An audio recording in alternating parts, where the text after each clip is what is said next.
안녕하세요. 저는 모션 캡처 기술 기업 EMP 대표 김진식입니다. 저는 이제 게임 개발사에서 주로 커리어를 쌓고 VFX 영역과 또 XR 콘텐츠 그리고 모션 캡처 영역에서 좀 전문가로 이제 커리어를 쌓다가요. 5년 전에 창업을 하고 이제 시장에 진입을 했습니다. 저희 회사 같은 경우는 시장에서 이제 모션 데이터 서비스를 B2B 형태로 공급을 하고 있고요.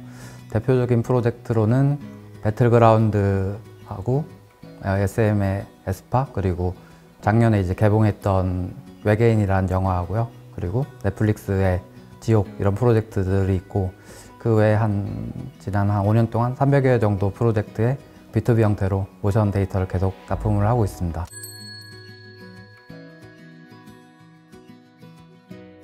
지금은 모션 캡처라는 거는 컨텐츠 영역에서 또는 영화 제작, 게임 개발 이런 쪽으로 굉장히 많이 이제 발전을 하게 되는데요. 이쪽으로 이제 발전이 되면서 또 새로운 영역들이 많이 열리고 있습니다. 첫 번째로 요즘 가장 변화를 겪고 있는 AI라는 부분입니다. 지금 사실 AI라는 것은 사람의 어떤 행동이나 실제 사회를 너무나도 크게 바꾸고 있고, 예전에 특이점이라는 말이 나오기 시작했을 때 저는 이제 2023년이 특이점의 해라고 생각을 합니다. 지금 AI 때문에 그 많은 일러스트레이터들이나 글을 쓴 작가들이 이제 고용에 대한 위기감을 겪고 있고요. 그리고 실제로 저희 회사에서도 많은 것들을 활용을 하고 있습니다. 그리고 또 제가 생각했을 때는 이제 음악이라든가 3D 모델링 또는 이런 분야들도 곧 AI한테 빨리 좀 정복을 당할 수 있지 않을까 그렇게 생각을 하는데요. 사실 AI라는 분야에 가장 이제 먼저 정복을 당하는 것은 데이터량이 많은 부분부터입니다. 아마 이제 세상에 있는 텍스트가 엄청나게 많고 사진이 얼마나 많습니까? 그래서 데이터량이 많은 부분부터 이제 조금씩 AI가 대체를 하기 시작하는데, 그리고 데이터량이 많은 거와 같이 이제 두 번째로 AI한테 빨리 침투되는 산업은 양질의 데이터가 많은 겁니다. 그러니까 결국은 양질의 데이터가 많고 세상에 데이터 자체의 분량이 많다. 그러면 이쪽에 AI로 빨리 대체될 수 있게 되는데요. 그러면 이제 3D 모션이라는 분야에 대해서 AI는 어떻게 될 것이냐라고 했을 때 저는 이 분야에서 대체되는 거는 한 10년 정도 걸린다고 생각을 합니다.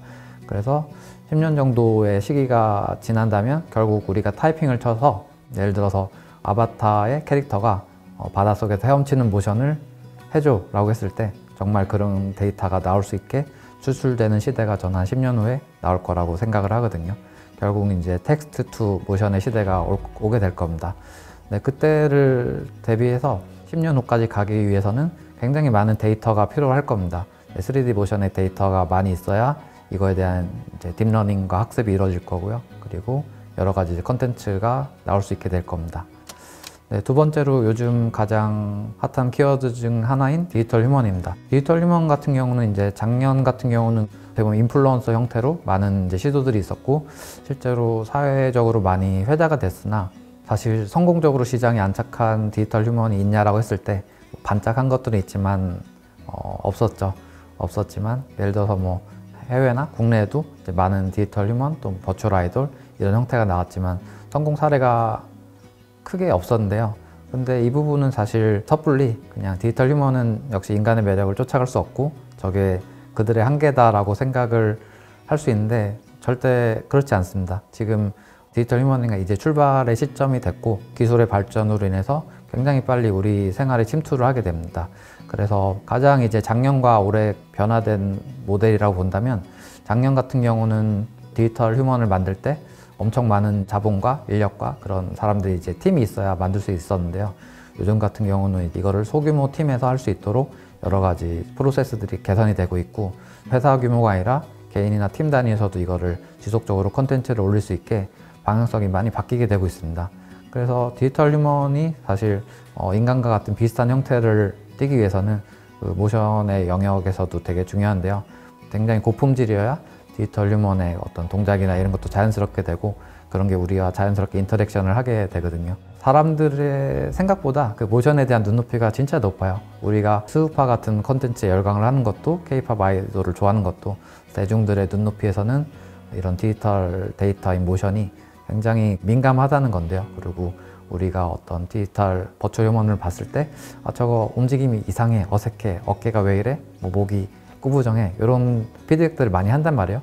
그만큼 우리는 직접 뭐 데이터적으로 인지하고 있지는 않지만 감각적으로 우리는 어떤 모션이 좋고 어떤 게 이제 더 뛰어난지 알고 있습니다. 그래서 스우파 같은 이제 컨텐츠나 뭐 오디션 프로그램에서도 누가 누구보다 춤을 잘 춰, 그리고 어떤 춤을 봤더니 뭐 눈물이 났어, 어떤 춤을 봤더니 저 사람의 어떤 노력과 열정이 느껴져서 나도 감동을 받았어, 이런 표현을 하지 않습니까?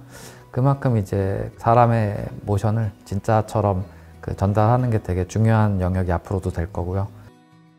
일단 저희의 그 모션 캡처 기술을 활용해서 컨텐츠에 어떻게 쓸 수 있을까 고민을 하다가 결국은 이제 저희가 개발한 것이 리얼타임 시스템입니다. 그러니까 과거에는 앞에 설명드렸듯이 그 모션 캡처 데이터를 계측을 하고 그거를 이제 아티스트들의 수작업을 통해서 뭔가 결과물을 만들 수 있었는데요. 지금 저희가 이제 만들어낸 것은 이것을 라이브로 하는 겁니다. 그러니까 애니메이터에 손을 대지 않고 아티스트들이 투입이 되지 않더라도 프리 프로덕션 단계에서 바로 촬영을 마칠 수 있는 프로세스를 갖추게 되었는데요. 지금 좌측 하단에 보시면 실제 그 액터들이 움직이고 있고 캐릭터가 액터의 움직임에 맞게 그대로 같이 움직이고 있죠. 그리고 또 하나 지금 카메라에 대한 연동도 같이 되고 있죠. 카메라를 이렇게 움직이게 되면 그 부분도 이런 식으로 바로 콘텐츠 안에서 라이브로 이제 할 수 있게 됐습니다. 그래서 저희가 만든 시스템은 이런 식으로 카메라가 직접 연동돼서 결국 그 캐릭터가 현장에서 보일 수 있도록 이런 식으로 구현을 했습니다. 화면을 조금 설명을 드리면 이런 식으로 그 액터가 움직이는 이 데이터가 그대로 데이터화돼서 서버 컴퓨터로 가게 되고요. 그리고 이 서버 컴퓨터로 간 데이터는 이런 식으로 화면에 캐릭터가 돼서 나오게 됩니다. 그리고 이 촬영자의 디스플레이에 바로 무선으로 전송이 돼서 현장에서 배우도 감독도 촬영자도 모두가 실제 같은 화면을 보면서 작업을 할 수 있게 됐죠. 과거에는 이제 이거를 녹색 크로마키 기반에서 촬영을 할 때는 사실 CG 작업을 하는 CG팀에 따라서 작품의 퀄리티가 결정이 됐거든요. 그래서 그때 감독이나 스태프들이 할 수 있는 건 기도밖에 없었어요. 그러니까 CG팀이 일을 잘해주면 우리 작품이 잘 나오고 CG팀이 좀 부족했다면 우리 작품이 굉장히 나쁘게 되는데 이 프로세스를 갖추고 나서는 되게 많은 장점들이 생겼죠. 현장에서 결과물을 모두가 예측을 할 수 있고 그 자리에서 또 수정을 할 수가 있고 그걸 통해서 비용 절감을 많이 할 수 있게 됐습니다. 그래서 이런 기술들을 활용해서 이제 했던 콘텐츠가 아바드림이라는 프로젝트입니다.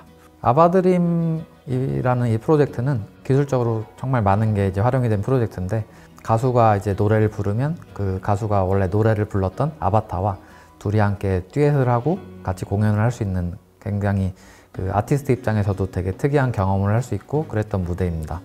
여기서 이제 많은 분들이 물어보시는 게 그럼 지금 무대에서 저 캐릭터가 나오고 물방울이나 방금 기린이 나왔던 화면들을 실제 볼 수 있냐라고 했을 때 실제로 볼 수가 있습니다. 지금 이 이미지를 보시면 이제 가수와 캐릭터가 서 있고요. 화면에 이제 물고기들이 이렇게 떠다니고 있죠. 이게 어떻게 되어 있는 거냐면 그 무대 위에는 사실 캐릭터가 없습니다. 캐릭터가 없지만 무대를 촬영하는 그 특수한 AR 카메라에는 이 무대에서 캐릭터와 물고기가 보이도록 바로 현장에서 촬영이 되고요. 그리고 이 촬영된 화면은 지금 무대 바로 뒤에 있는 약 300인치 정도 되는 디스플레이가 무대 양 사이드에 있는데 이걸 통해서 관객들이 바로 볼 수 있게 됩니다. 그래서 현장에 이 캐릭터가 안 보이는데 관객들이 리액션을 하는 것이 아니라 실제 그 가수와 그 아바타가 같이 노래하는 장면을 볼 수 있게 됐었고요. 그리고 가수 입장에서도 뒤에 있는 그 관객석 뒤에 있는 디스플레이를 통해서 이 무대가 어떻게 이루어지고 있는지 그런 식으로 볼 수 있게 되니까 가짜 리액션 같은 게 없게 되더라고요. 이거를 저희가 한 1년 전에 한 XR 콘텐츠를 크로마키 기반으로 했을 때는 가짜스럽게 많이 나왔습니다. 예를 들어서 관객이 아무것도 보이지 않은 상태에서 녹색 배경만 받고 리액션을 하니까 이제 작가님들이 글을 써줍니다. 지금 예를 들어서 기린이 나타났어요 라고 하면 관객들과 패널들이 막 난리가 납니다. 와, 기린이 나타났어요 이러면서 전혀 그 상황에 공감할 수 없는 리액션이 되고 그 컨텐츠 퀄리티가 너무 떨어지게 되니까 재미까지 없어지더라고요. 근데 이런 식으로 그 현장에서 볼 수 있으니까 방송에 훨씬 집중할 수 있고 작업을 할 수 있게 됐습니다. 그리고 또 하나의 사례라고 한다면 김성재 씨의 무대를 좀 말씀을 드리면 좋을 것 같습니다. 저는 아바드림에서 가장 의미 있었던 무대가 뭐냐고 하면 이제 김성재 씨와 김성재 씨 동생이 함께 무대 위에 올랐던 장면이라고 생각을 하는데요.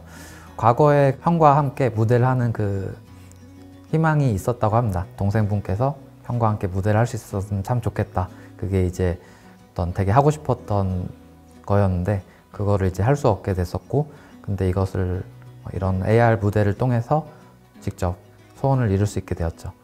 이때 김성욱 씨께서 되게 하셨던 말씀이 우리 형제가 쌍둥이처럼 정말 잘 어울렸으면 좋겠다라고 말씀을 하셨는데, 정말 무대에서 그런 느낌이 나서 모두가 이제 좋아했었고, 그리고 김성욱 씨의 가족분들도 정말 의미 있었던 무대라고 그렇게 말씀을 해주셔서 이런 프로젝트를 하면서 되게 성취감이 있었던 것 같습니다.